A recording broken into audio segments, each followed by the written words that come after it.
안녕하십니까. KBS 9시 경남뉴스입니다.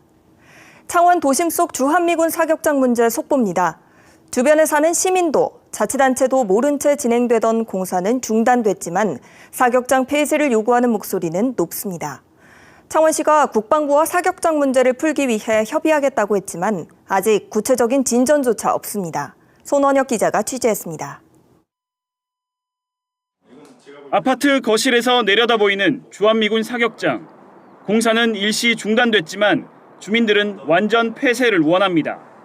소음과 안전대책이 마련되더라도 사격훈련 사거리 안에 살고 있는 것은 불안하기 때문입니다.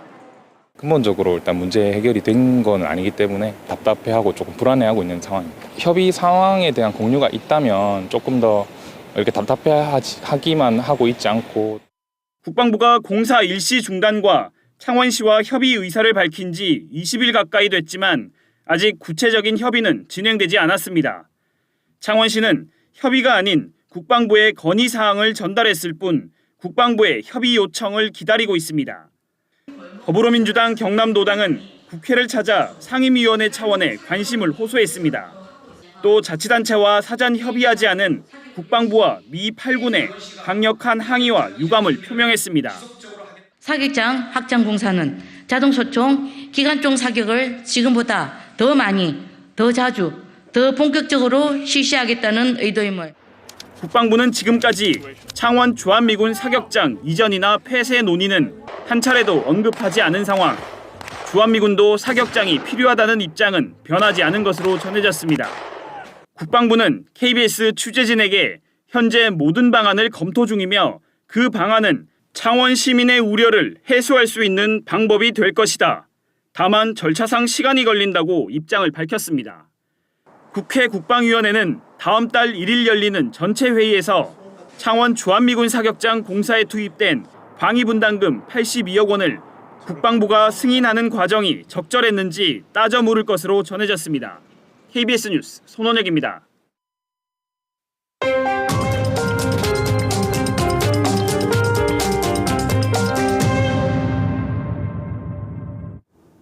때이른 무더위에 지하 등 밀폐 공간에서의 작업은 질식사고 위험이 더 큽니다. 지난주 김해에서는 오수관로 준설 작업을 하던 노동자 2명이 숨졌는데요.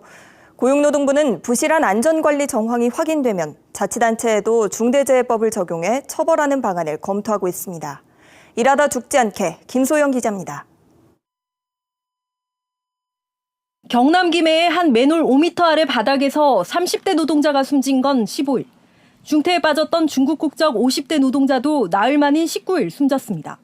유해가스인 황화수소에 질식된 것으로 보입니다. 지난해 7월에도 대구의 한 정수장 저류조에서 같은 이유로 1명이 숨지고 공무원 2명이 한때 중태에 빠졌습니다. 최근 10년 새 정화조 등 밀폐 공간에서 일을 하다가 질식사고를 당한 노동자는 360여 명, 42%인 150여 명이 숨졌을 만큼 치명률이 높습니다. 많게는 몇 년 동안 한 번도 안 들어가는 공간이다 보니까 상황이 어떤지를 모르고 들어가서. 밀폐 공간 작업 시에는 외부 감시인을 두고 유해가스 농도를 측정하는 등 안전대책을 마련해야 합니다.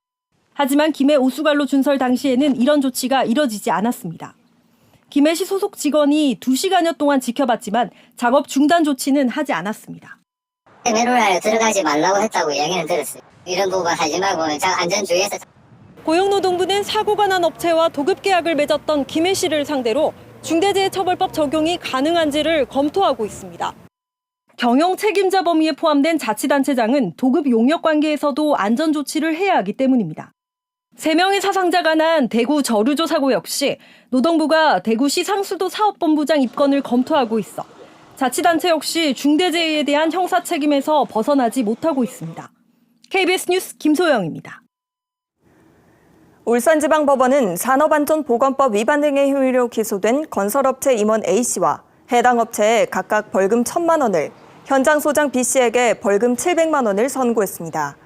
이들은 지난해 3월 양산의 한 아파트 시설물 유지보수 공사 현장에서 안전대를 걸 수 있는 설비를 설치하지 않는 등 현장 안전관리를 소홀히 해 50대 노동자 C씨가 외벽 도장 작업을 하다 63m 높이에서 떨어져 숨지게 한 혐의로 재판에 넘겨졌습니다.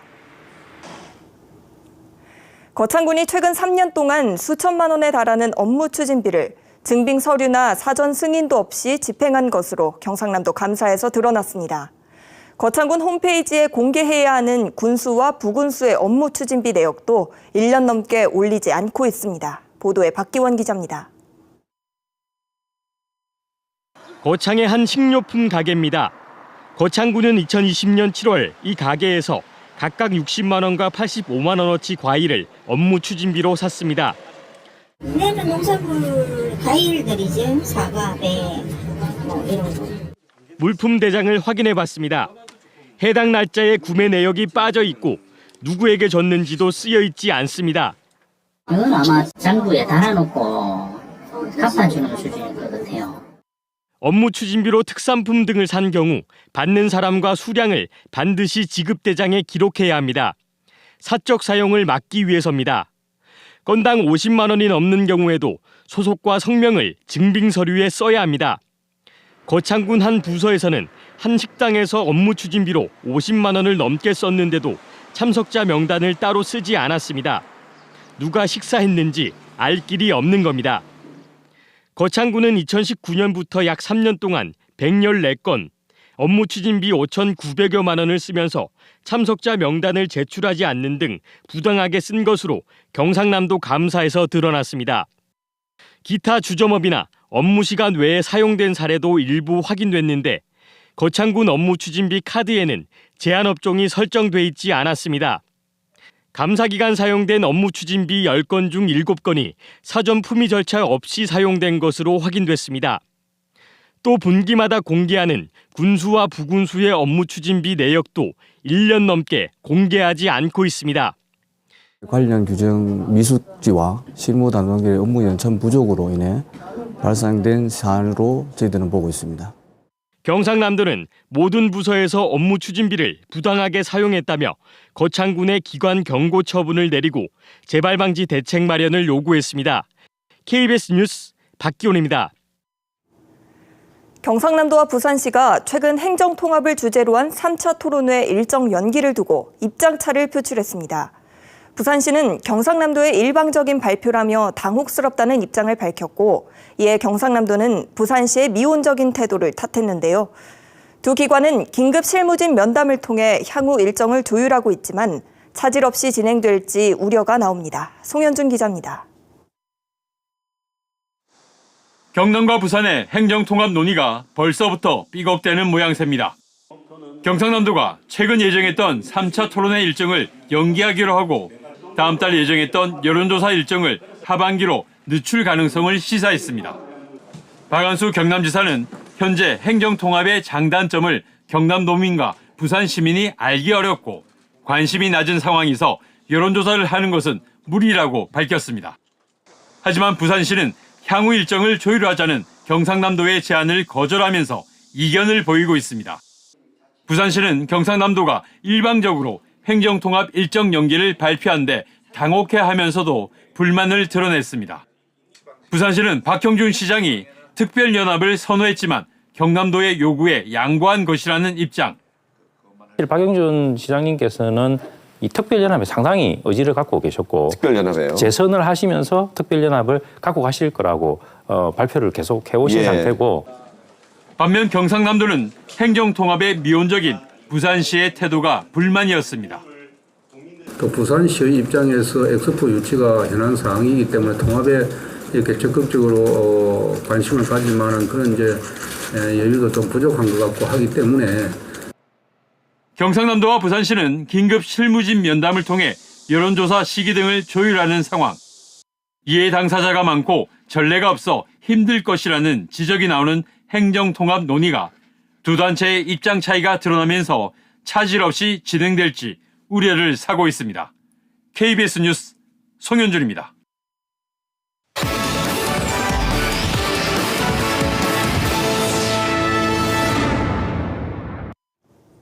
박종훈 경남교육감이 오늘 기자간담회를 열어 일본 후쿠시마 원전 오염수가 방류될 경우 학교 급식 식자재만큼은 학부모와 학생들의 우려를 원천 차단할 방법을 찾겠다고 말했습니다. 박 교육감은 일본 후쿠시마 오염수 문제는 과학적 요소도 있지만 정서적인 문제가 먼저 고려돼야 할 부분이라며 이같이 말했습니다. 공직선거법 위반 혐의로 재판에 넘겨진 홍남표 창원시장에 대한 6차 공판이 오늘 창원지법에서 열렸습니다. 이번 공판에는 홍 시장과 홍 시장으로부터 공직을 제안받았다고 주장하는 피고인 A씨의 만남이 이뤄졌을 당시 자리에 동석했던 핵심 증인이 출석해 홍 시장이 특정한 직을 약속한 정황이 있는지를 신문했습니다. 7차 공판은 다음 달 말쯤 피고인 신문으로 진행될 것으로 보입니다. 박완수 경남지사가 최근 논란이 된 거제시의 거북선 헐값 매각에 대한 조사를 지시했습니다. 박 지사는 오늘 간부회의에서 국비와 도비 등 20억 원을 들여 제작한 거북선을 154만 원에 매각한 것은 도민들이 납득하기 어렵다며 거북선을 제작한 최초 경위와 사용 목적, 매각 과정을 조사하도록 했습니다. 문제의 거북선은 2011년 이순신 프로젝트의 하나로 경상남도가 제작했지만 수입 목재 사용과 침수 문제 등으로 제작 당시부터 논란이 일었습니다.